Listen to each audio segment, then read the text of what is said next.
안녕하세요 여러분. I hope you all are safe and healthy. So, welcome back to my channel, and today I am going to do again story time, and today's story time is gonna be about how I'm so sorry, was the camera shaky? So, today's story time is gonna be about how I got into K-pop. So, let's just get right into the video. And I'm so sorry if you have seen me wearing this sweater probably 100 times already, but this is so freaking comfy that I can't stop wearing, to be honest.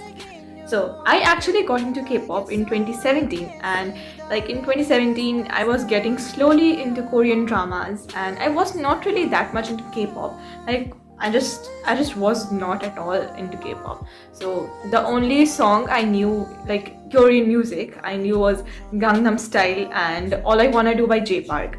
Like I randomly listened to this song All I Wanna Do by J Park because I really liked 1 Million Studio personally. So like they did so amazing dance choreographies, and my favorite choreographer was Mei Lee, and she was also in the dance choreography video of the song All I Wanna Do. So like I just watched that dance choreography, and the song was so freaking good, and I really loved the song. At that time I didn't even know that it was Korean.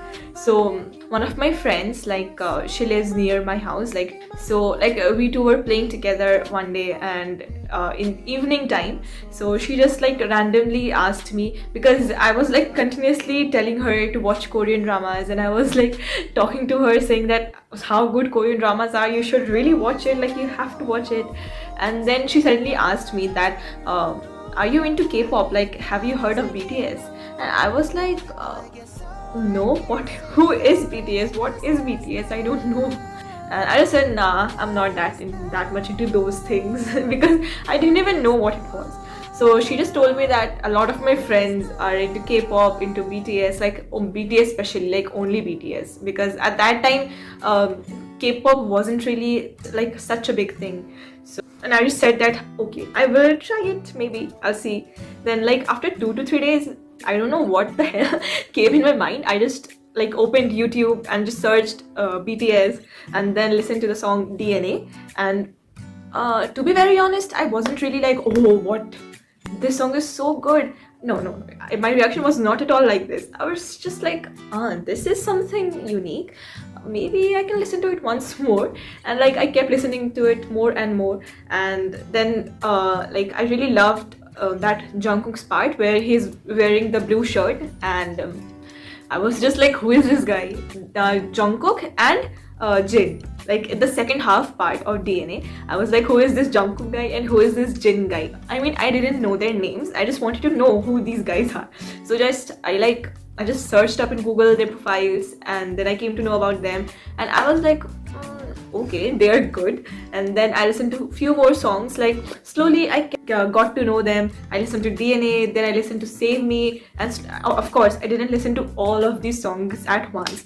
And at first my bias was Jin. Then slowly, as I got to know every single member, like more and more, like by watching those funny moments and all, then I finalized that my bias is going to be Jungkook, and till now he has been my bias, and from the past 4 years. And at that time I remember like entering into a fandom, like the band, the group is not that old, not that young also, but you were entering into a fandom after 4 or 5 years of their journey.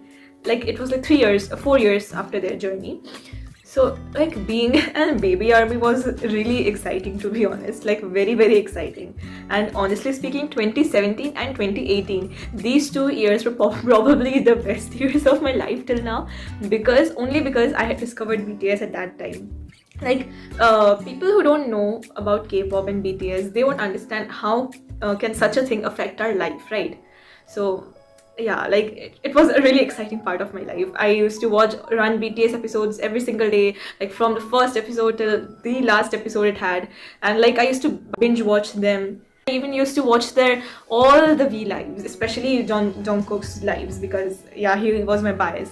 So slowly and gradually BTS has grown like so big, and now I think almost everybody knows who is BTS. Even the non-K-pop fans know who is BTS. and now also I am standing BTS, but like, after so many years of standing a group, the excitement and all that becomes so, like, you get so used to that feeling that you don't get excited every single day. Like, I won't say that it's less. I mean, it's like a family. I don't know. Like, it's just different, but it's like, oh, I know them. I know them very well. It's nothing to get excited. It's just a warm feeling, kind of, if that makes sense. So that was the first group that I had stand. And after coming to know about BTS, I of course, my YouTube homepage recommended me Blackpink's Boompaya song. Just opened it without thinking twice. So after listening to it, I was like, oh my god, this is amazing. Like, Blackpink's Boompaya is one of their best songs, I believe, because the beat, the visuals, the dance, everything is like just perfect. Plus, it was a girl group also, so like I felt really attracted to it, because I thought that finally I can copy the dances, because I personally really love dancing. So I just thought that, wow, I can finally copy their dances. And I kept listening to Blackpink and BTS. Of course, these two are the big groups, are the two biggest groups currently dominating all around the world. So that was my story as a rookie K-pop fan. And after that, I came to know about so many groups line by line, like Twice, then IZONE, like so many new groups started emerging, like ITZY, and like slowly and gradually, I don't know how, like I just forgot what kind of music I used to listen before that, and I just kept listening to K-pop music, and my ears got used to this kind of music, and now I don't like any music. Like, there are a few songs, obviously there are a lot of songs outside Korean music that I like to listen, but I mostly listen to K-pop. And K-pop. After I think 1 to 2 years, I think my excitement became less, and I kind of got used to this. And now also I'm like, okay, like it's just like, it's nothing new. When you come to know about something, you feel really excited, but after some time you get used to this. It's still exciting, but not that exciting as it was when it was new. I hope that makes sense.